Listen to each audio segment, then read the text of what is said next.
Hi hello നമസ്കാരം. എല്ലാവർക്കും സുഖമെന്ന് വിശ്വസിക്കുന്നു. അപ്പൊ ഞങ്ങളുടെ പുതിയ വീഡിയോയിലേക്ക് എല്ലാവർക്കും സ്വാഗതം. അപ്പൊ ഇന്ന് ഞങ്ങൾ ചെറിയൊരു ട്രിപ്പ് പ്ലാൻ ചെയ്തേക്കുവാണ്. എങ്ങോട്ടാന്ന് വെച്ചാൽ ചെറിയൊരു ഫിഷിംഗ് ആണ്. ചെറിയ ഫിഷിംഗ് ഒന്നുമല്ല, ഞങ്ങൾ സാൽമണയാണ് ഫിഷ് ചെയ്യാൻ പോകുന്നത്. അതെ, ഇവിടെ എല്ലാ സമ്മർ ആകുമ്പോൾ ഒട്ടുമിക്ക ആൾക്കാർ നോക്കിയിരിക്കുന്ന ഒരു ആക്ടിവിറ്റിയാണ്, ഒരു വിനോദമെന്നോ സ്പോർട്ടെന്നോ അല്ലെങ്കിൽ മീനെ പിടിക്കാനെന്ന് പറഞ്ഞാണെങ്കിലും എല്ലാവരും നോക്കിയിരിക്കുന്ന ഒരു ആക്ടിവിറ്റിയാണ് സാൽമൺ ഫിഷിംഗ്. അപ്പൊ ഞങ്ങളും ഇപ്പൊ ഞങ്ങളുടെ കുറച്ച് ഫ്രണ്ട്സും ഉണ്ട്, ഞങ്ങൾ അവരുടെ കൂടെ ഇന്ന് ഫിഷിങ്ങിന് പോവാണ്. ഇവിടെ ഇപ്പൊ സമയം ഒരു 8 മണിയൊക്കെ ആവാറായി, ഞങ്ങൾ ഇറങ്ങുവാണ്. ഞങ്ങളിപ്പം ഫിഷിങ്ങിന് പോയി ഇനി മീനെ കിട്ടുമോ ഇല്ലയോ എന്നുള്ള കാര്യങ്ങൾ നമുക്ക് നോക്കാം. കഴിഞ്ഞ പ്രാവശ്യം കിട്ടിയായിരുന്നു കേട്ടോ, അപ്പൊ ഈ പ്രാവശ്യത്തെ കാര്യം ഇനി നമുക്ക് നോക്കാം. അപ്പൊ ഞങ്ങൾ ലൈസൻസ് എല്ലാം എടുത്ത് എല്ലാം സെറ്റ് ആയിട്ടാണ് പോകുന്നത്. ഇവിടെ മീനെ പിടിക്കാൻ ലൈസൻസ് വേണം, നാട്ടിലത്തെ പോലെ ചുമ്മാ പോയി ചൂണ്ട എറിഞ്ഞ് പിടിക്കാൻ പറ്റത്തില്ല, ലൈസൻസ് വേണം. ലൈസൻസ് എടുത്ത് നമ്മള് മീനെ പിടിക്കാൻ പോവാണ്. ഇവിടുന്ന് പിന്നെ ഒരു മണിക്കൂറുണ്ട്. ഞങ്ങൾ ഒഷാവ എന്ന് പറയുന്ന സ്ഥലത്തോട്ടാണ് പോകുന്നത്. ഒരു 1 hour ഡ്രൈവ് ഉണ്ട് ഇവിടുന്ന്. അപ്പൊ നമുക്ക് എന്താണേലും ഇനി ബാക്കി ഉള്ള കാഴ്ചകൾ അവിടെ ചെന്നിട്ട് കാണാം. ചെറിയ തണുപ്പൊക്കെ ഉള്ളതുകൊണ്ട് കിങ്ങിണിനെ തൊപ്പി ഇടിപ്പിക്കാൻ കഷ്ടപ്പെടും. കിങ്ങിണി നമ്മൾ എങ്ങോട്ടാ പോകുന്നത്? മീമിനെ പിടിക്കാൻ പോകണോ? സോ ഗൈസ്, അപ്പോൾ നമ്മൾ സാൽമൺ ഫിഷിന് വേണ്ടിയുള്ള യാത്ര ആരംഭിച്ചിരിക്കുകയാണ്. നമ്മളിപ്പോൾ ഒഷാവ ക്രീക്ക് എന്ന് പറയുന്ന സ്ഥലത്തോട്ടാണ് പൊയ്ക്കൊണ്ടിരിക്കുന്നത്. പോകുന്ന വഴിക്ക് ഞങ്ങൾ ജസ്റ്റ് ഒന്ന് ഗ്യാസ് സ്റ്റേഷനിൽ കയറി. ഇവിടുന്ന് ഒരു 1 hour ഡ്രൈവ് ഉണ്ട്. പിന്നെ ഗൈസ്, നിങ്ങൾക്ക് അറിയാവോ, മോസ്റ്റ്ലി കാനഡയിലെ എല്ലാ ഗ്യാസ് സ്റ്റേഷൻസും സെൽഫ് സർവീസ് ആണ്. നമ്മൾ തന്നെ വേണം പെട്രോൾ അടിക്കാൻ. നമ്മുടെ നാട്ടിലെ പോലെ നമുക്ക് അടിച്ചു തരാനൊന്നും ആരും തന്നെ കാണത്തില്ല. അങ്ങനെ ഒരു 1 hour ഡ്രൈവിന് ശേഷം നമ്മൾ നമ്മുടെ ഫിഷിംഗ് സ്പോട്ടിൽ എത്തിയിരിക്കുകയാണ്. നമ്മൾ കാറ് പാർക്ക് ചെയ്തിട്ട് അവിടെ നിന്ന് കുറച്ചൊന്ന് വാക്ക് ചെയ്യാനുണ്ട്. പക്ഷേ പ്ലേസ് നോക്കിയാൽ എന്നാ ഭംഗിയാണ് കാണാനെന്നറിയാമോ. വളരെ ബ്യൂട്ടിഫുൾ ആയിട്ടുള്ളൊരു പ്ലേസ് ആണിത്. ഈ റിവറിലാണ് നമ്മൾ ഇന്ന് ഫിഷ് ചെയ്യാൻ പോകുന്നത്. നമ്മുടെ സാൽമണുള്ള റിവറാണിത്. നിങ്ങളൊന്ന് സൂക്ഷിച്ച് നോക്കിയാൽ നിങ്ങൾക്ക് കാണാൻ പറ്റും സാൽമണെ. അത്രയ്ക്കുണ്ട്. കണ്ടില്ലേ കിടക്കുന്നത്? കണ്ടു കഴിഞ്ഞാൽ നമുക്ക് കോരി എടുത്തുകൊണ്ട് പോകാൻ തോന്നും. പക്ഷെ കോരി കഴിഞ്ഞാൽ നമുക്ക് കാനഡയിലെ ജയിൽ ഫ്രീ ആയിട്ട് കാണാൻ സാധിക്കും.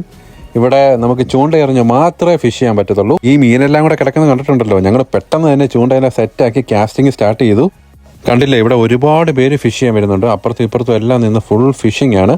നിങ്ങളൊരു കാര്യം ഓർക്കണം, ഞങ്ങൾ ഇത്രയും ഡ്രൈവ് ചെയ്ത് സാൽമണെ പിടിക്കാൻ ഇവിടെ വരണമെന്നുണ്ടെങ്കിൽ അതിലൊറ്റ കാരണമേ ഉള്ളൂ, ടേസ്റ്റ്. അത്രയ്ക്ക് അടിപൊളി ടേസ്റ്റ് ആണ് സാൽമൺ. നമ്മൾ കറി വെച്ചാലോ ഫ്രൈ ചെയ്താലോ ഒക്കെ അടിപൊളി ടേസ്റ്റ് ആണ്. നമ്മൾ ആ സാൽമൺ ഒരു വട്ടം നമ്മൾ ട്രൈ ചെയ്ത് കഴിഞ്ഞാൽ വീണ്ടും നമുക്ക് കഴിക്കാൻ തോന്നും. അതുകൊണ്ടാണ് ഞങ്ങൾ എല്ലാ വർഷവും ഇവിടെ വരുന്നത് സാൽമണെ ഫിഷ് ചെയ്യാനായിട്ട്.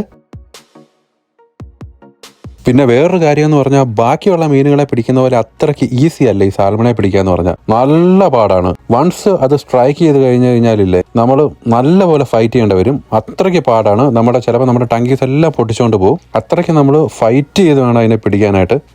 നമ്മൾ ഡ്രാഗും കാര്യങ്ങളെല്ലാം നല്ല രീതിയിൽ അഡ്ജസ്റ്റ് ചെയ്ത് അതിൻ്റെ പുറകെ തന്നെ പോകണം. അത് നല്ല രീതിയിൽ നമ്മളുമായിട്ട് ഫൈറ്റ് ചെയ്യും. പക്ഷെ കുറച്ച് കഴിയുമ്പോൾ അത് ടയേർഡാവും. ആ ടൈമിൽ നമുക്കതിനെ നെറ്റ് ഉപയോഗിച്ച് കോരിയെടുക്കാം. പക്ഷേ ഇൻ കേസ് അത് നമ്മുടെ ടങ്കീസോ അല്ലെങ്കിൽ നമ്മുടെ ഹുക്കോ പൊട്ടിച്ച് അത് പോയെങ്കിൽ നമുക്ക് ഒരു കാരണവശാലും നമുക്ക് അതിനെ കോരിയെടുക്കാൻ പറ്റത്തില്ല. That's illegal. സോ മാക്സിമം അതിനെ വെള്ളത്തിലിട്ട് തന്നെ നല്ല ടയേർഡാക്കി കരയിലോട്ട് അടുപ്പിച്ചിട്ടെടുക്കാൻ നോക്കുക.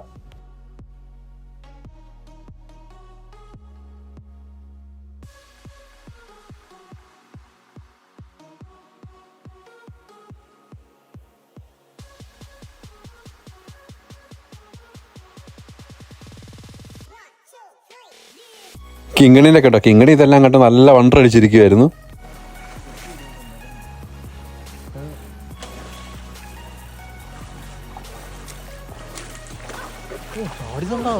സത്യാവസ്ഥ എന്താന്ന് പറഞ്ഞു കഴിഞ്ഞാൽ, ഞങ്ങൾക്ക് ഇതുവരെ ഒരു ഫിഷിനെ കിട്ടിയില്ല. കാര്യം പറഞ്ഞാൽ സ്ട്രൈക്ക് ചെയ്യുന്നുണ്ട്, പക്ഷെ എല്ലാം പൊട്ടിച്ചോണ്ട് പോവാണ്. അമ്മ ഇങ്ങനെ മേളിൽ നിന്ന് ഞങ്ങൾക്ക് ഇങ്ങനെ ഓരോ ഐഡിയാസും കാര്യങ്ങളൊക്കെ പറഞ്ഞു തരുന്നുണ്ട്. അവിടെയുണ്ട് ഇവിടെയുണ്ട് എന്നൊക്കെ പറഞ്ഞ്. സമയം ഇപ്പം ഏതാണ്ട് ഉച്ചയായി. എന്നാൽ പിന്നെ ഞങ്ങൾ ലഞ്ചും കൂടെ കഴിച്ചിട്ട് ബാക്കി അങ്ങോട്ട് കണ്ടിന്യൂ ചെയ്യാൻ ഓർത്തു.